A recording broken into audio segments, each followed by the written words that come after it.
स्वागत है आपका गांव मोहल्ला के इस खास बुलेटिन में, जहां हम आपको बिहार के साथ साथ देश और दुनिया की तमाम बड़ी खबरों से कराएंगे रूबरू। मैं हूं संध्या। ये जानते हैं आज की बिहार की बड़ी खबरों को। एआईएमआईएम प्रमुख असदुद्दीन ओवैसी बोले, यूपी में मुसलमानों की स्थिति बैंड बाजा पार्टी जैसी, यहाँ इनका कोई नेता नहीं।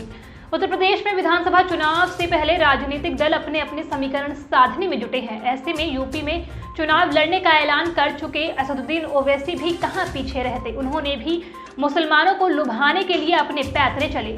कानपुर में एआईएमआईएम प्रमुख असदुद्दीन ओवैसी ने कहा कि मुसलमानों की हालत शादी के बैंड बाजा पार्टी वालों जैसी है, जहां पहले उनसे संगीत बजाए जाने के लिए कहा जाता है, लेकिन शादी वाली जगह पहुंचने पर उन्हें बाहर खड़ा रहने को कहा जाता है। अब मुस्लिम संगीत नहीं बजाएंगे। हर जाति के पास एक नेता है, लेकिन मुसलमानों के पास नहीं है। यूपी में 19% मुस्लिम आबादी है, लेकिन एक भी नेता नहीं है। नालंदा की सड़क पर धू धू कर जलने लगी चलती स्कॉर्पियो, मची सनसनी, सुरक्षित बाहर निकला चालक। बिहार के नालंदा से एक बड़ी खबर सामने आई। एक चलती स्कॉर्पियो में आग लग गई। बीच सड़क पर धू धू कर जलती गाड़ी को देख इलाके में सनसनी फैल गई। लोगों ने आग बुझाने का प्रयास भी किया, लेकिन सफल नहीं हो सके। बिहार विधान परिषद उपचुनाव निर्विरोध निर्वाचित हुए जेडीयू उम्मीदवार रोजीना नाजिश।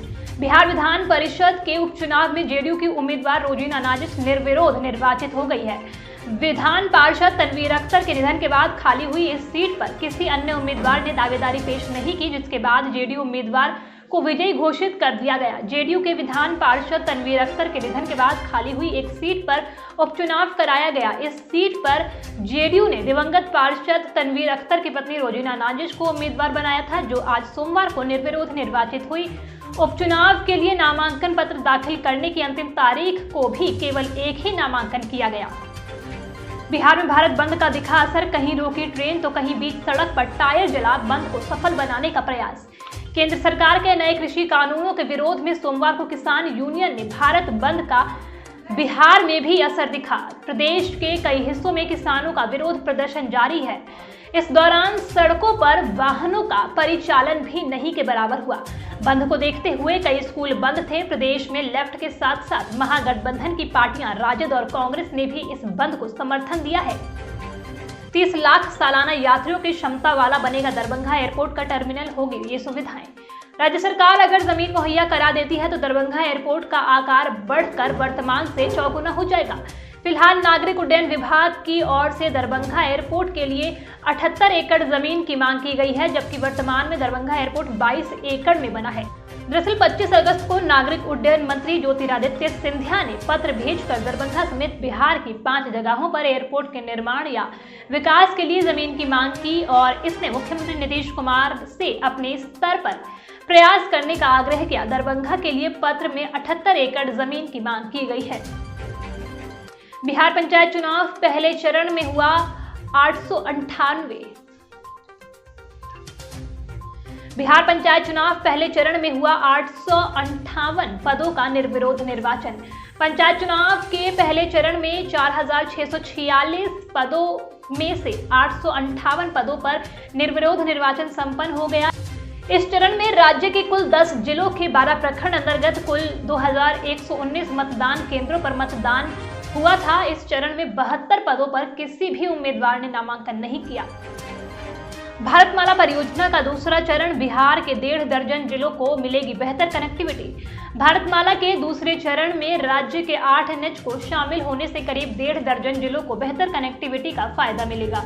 इसके तहत पटना, बक्सर, अरवल, जहानाबाद, नालंदा, सारण, समस्तीपुर, मोतिहारी, मुजफ्फरपुर, भागलपुर, पश्चिमी चंपारण, पूर्वी चंपारण, सीतामढ़ी, मधुबनी, सुपौल, अररिया और किशनगंज जिले मुख्य रूप से शामिल हैं। पुलिस में महिलाओं की बहाली से घटा नक्सलियों का प्रभाव, मुख्यमंत्रियों की बैठक में बोले नीतीश कुमार। मुख्यमंत्री नीतीश कुमार ने केंद्रीय गृह मंत्री अमित शाह के साथ नक्सल प्रभावित राज्यों के मुख्यमंत्रियों की बैठक में रविवार को कहा है कि राज्य की पुलिस में महिलाओं की बहाली से जंगली और पहाड़ी क्षेत्रों के नक्सलियों का प्रभाव घटा है। नई दिल्ली के विज्ञान भवन में आयोजित बैठक में उन्होंने केंद्र सरकार से कहा कि औरंगाबाद जिले को अति उग्रवाद प्रभावित जिलों की सूची में पुनः शामिल करें। बिहार में अंतर्राष्ट्रीय एयरपोर्ट बनाने के लिए की जाएगी पहल, बिहार फाउंडेशन की बैठक में बोले तारकिशोर। डिप्टी सीएम तारकिशोर प्रसाद ने कहा कि बिहार में एक अंतर्राष्ट्रीय एयरपोर्ट बनवाने के लिए खास तौर से पहल की जाएगी। इसके लिए खास तौर से राज्य सरकार की तरफ से पहल की जाएगी।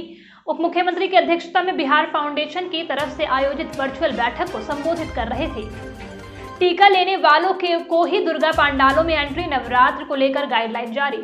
आगामी दुर्गा पूजा व दशहरा आयोजन को लेकर जिला प्रशासन ने गाइडलाइन जारी की है। गृह विभाग की ओर से जारी आदेश के बाद रविवार को जिलाधिकारी ने अपने स्तर से दिशा निर्देश जारी किए हैं। नए निर्देश में जिलाधिकारी डॉक्टर चंद्रशेखर सिंह की ओर से बताया गया कि आगामी त्योहारों के दौरान किसी भी प्रकार के मेला, सांस्कृतिक कार्यक्रम, रावण वध, जुलूस आदि कार्यक्रमों का आयोजन बिना पूर्वानुमति के नहीं किया जा सकेगा। गांव मोहल्ला के इस खास बुलेटिन में आज के लिए इतना ही। अगर आपको हमारा शो पसंद आया तो हमें कमेंट सेक्शन में बताएं और वीडियो को लाइक, शेयर और चैनल को सब्सक्राइब करना बिल्कुल ना भूलें।